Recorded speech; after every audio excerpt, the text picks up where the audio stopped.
വധശ്രമം ഉൾപ്പെടെ ജീവിതത്തിൽ നേരിട്ടത് കടുത്ത പരീക്ഷണങ്ങളായിരുന്നുവെന്ന് CPM കേന്ദ്ര കമ്മിറ്റി അംഗവും മുൻ മന്ത്രിയുമായ EP ജയരാജൻ.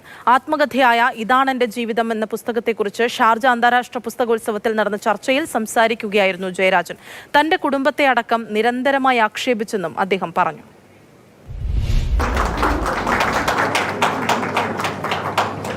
ഷാർജ അന്താരാഷ്ട്ര പുസ്തകോത്സവത്തിന്റെ ഭാഗമായി നടന്ന റൈറ്റേഴ്സ് ഫോറത്തിൽ വെച്ചാണ് EP ജയരാജൻ സംസാരിച്ചത്.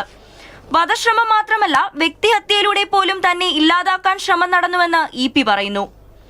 കുടുംബത്തിന് നേരെയും ആക്ഷേപമുനകൾ നീണ്ടു.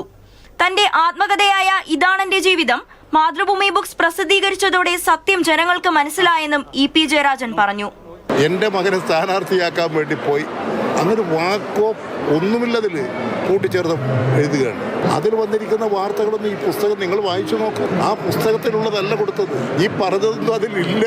ഇപ്പോഴുള്ളത് കുറേ ഭാഗം പ്രസിദ്ധീകരിച്ചു, ബാക്കി ഭാഗം ഇനി തുടർന്നും വരും ഉണ്ടാകും. ജീവിതത്തിലെ സംഘർഷകമായ വലിയ ഭാഗം ഇനിയും പറയാനുള്ളതിനാൽ ആത്മകഥയ്ക്ക് തുടർച്ചയുണ്ടാകുമെന്നും EP ജയരാജൻ വ്യക്തമാക്കി.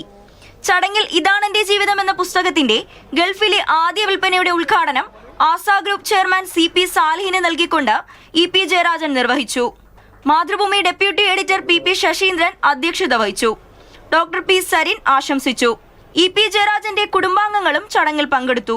മാതൃഭൂമി ബുക്ക് സ്റ്റാളിൽ പുസ്തകം അദ്ദേഹം ഒപ്പിട്ട് നൽകുകയും ചെയ്തു. Mathrubhumi news, Sharjah.